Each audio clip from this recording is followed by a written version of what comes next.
Bonjour à tous. C'est pas donné, mais enfin, moi, c'est le meilleur des produits. Voilà, donc là, il faut attendre quelques secondes que ça sèche.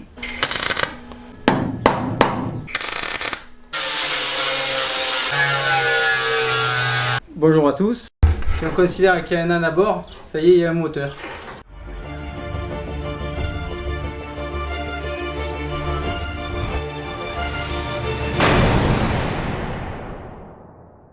David, c'est quoi ça? Cette pièce-là? Oui. Alors cette pièce, c'est la première pièce dont je vous avais parlé.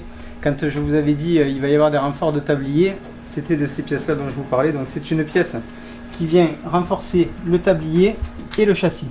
D'accord. Le châssis a tendance à faire ça, Oui. quand cette pièce-là n'y est pas. Avec cette pièce qui vient vraiment renforcer l'ensemble, le châssis devient rigide et ça bouge plus. Vous allez faire quoi maintenant? Je vais renforcer la tête de l'amortisseur. D'accord, donc c'est cette plaque que vous allez souder sur le châssis. C'est ça, je vais percer un petit peu partout et je vais la pointer par bouchonnage un peu partout et après nettoyage des soudures et ça fera comme l'autre, on verra plus rien.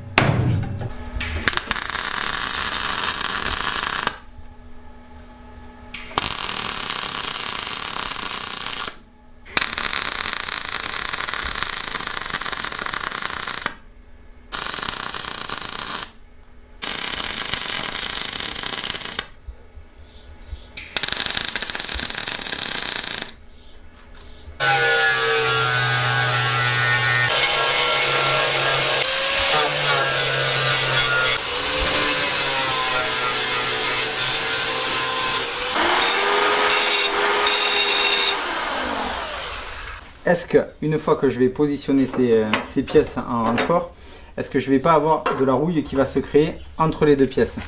Effectivement, j'aurai de la rouille si je ne faisais pas ce que je vais faire là, c'est-à-dire mettre un anti-rouille entre les deux, toujours le même, l'anti-rouille au zinc qui permet la soudure. D'accord. Donc je vais bomber chaque partie et après, quand il sera bien propre, on pourra souder. C'est du zinc, donc le courant passe et protège en même temps contre la rouille. Et pendant que vous soudez, est-ce que le revêtement au zinc ne va pas se détériorer? Non, pas du tout. Donc là, je bombe les deux autres pièces aussi. Comme ça, les deux côtés sont protégés. C'est une bombe, ça vaut 27,50 € je crois. C'est pas donné, mais enfin, moi, c'est le meilleur des produits.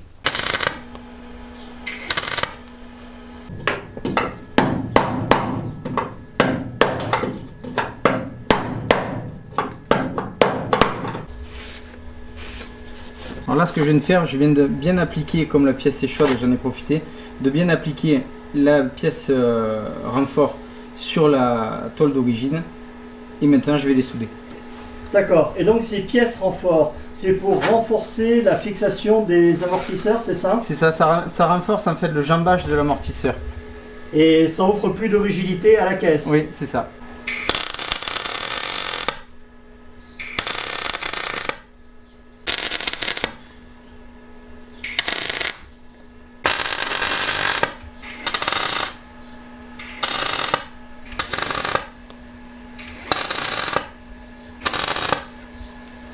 Voilà pour une. Et le fait de chauffer comme ça le châssis, ça ne risque pas d'engendrer des déformations? Non. Non, parce que je chauffe pas le châssis, je chauffe juste des bouts de tôle qui n'ont rien à voir. Le châssis il est dessous là, les longerons sont ici. Puis bon, je chauffe pas assez longtemps non plus pour arriver à déformer. Et comme je fais que des points, ça permet quand même un refroidissement de la matière. Entre deux points, je prends toujours quelques secondes le temps que ça refroidisse.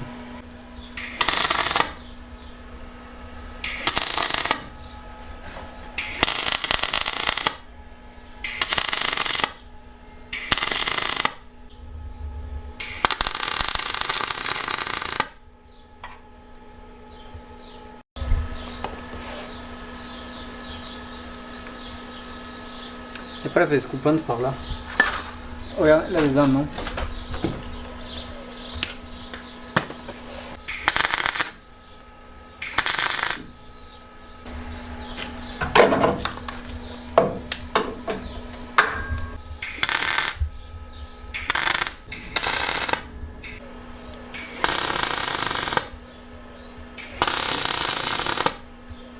David, c'est quoi cette plaque?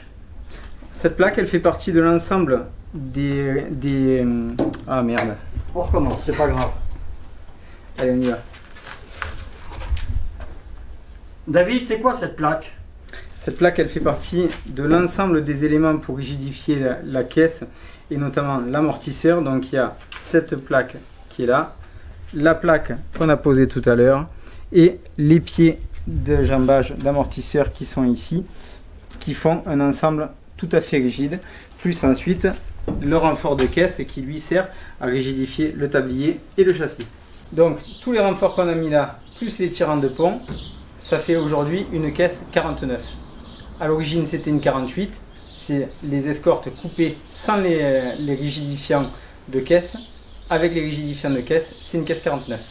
Donc là on a David qui a laissé tomber les vidéos d'Aurélien et qui regarde la notice pour apprendre comment blacksonner.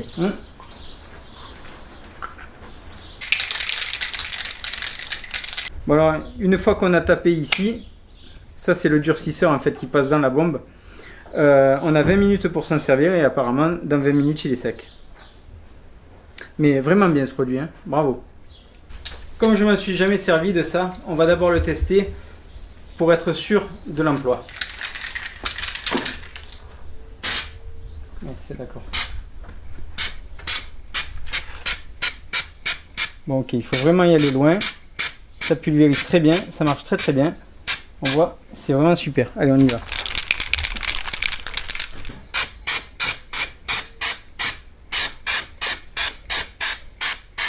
Surtout pas s'endormir avec le poignet.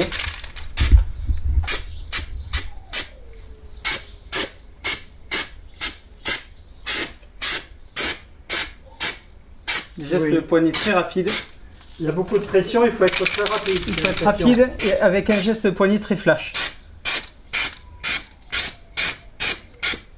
Bon, je m'en étais jamais servi, mais visiblement, c'est pas trop le problème.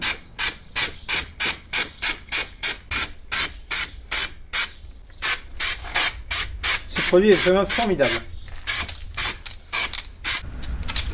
Effectivement, ce produit il est vraiment révolutionnaire, hein. Mais il existe d'autres marques de produits équivalents ou pas? Pas à ma connaissance, non. Aussi bien, non.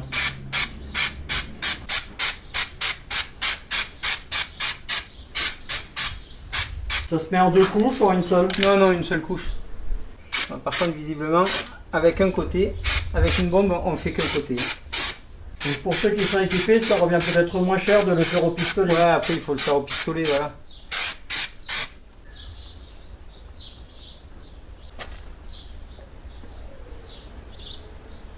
David, une petite question. Tout ce travail, c'est une nécessité pour arriver à un but ou avant tout un plaisir?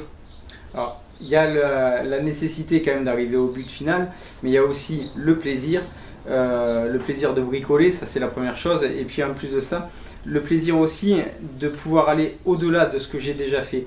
L'intérêt là, c'est justement de faire un travail que j'ai jamais fait et de me dépasser. Et quand on arrive à se dépasser, c'est la meilleure des récompenses.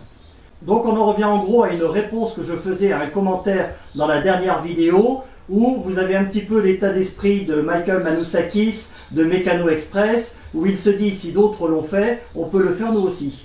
Absolument, je pars du principe que si d'autres arrivent à le faire, ben pourquoi pas moi. Bon David, c'est quoi la suite? Départ en carrosserie après-demain, Pour combien de temps? une quinzaine de jours. D'accord, donc on se retrouve dans environ 3 semaines? À peu près, et j'espère qu'elle sera toute bleue.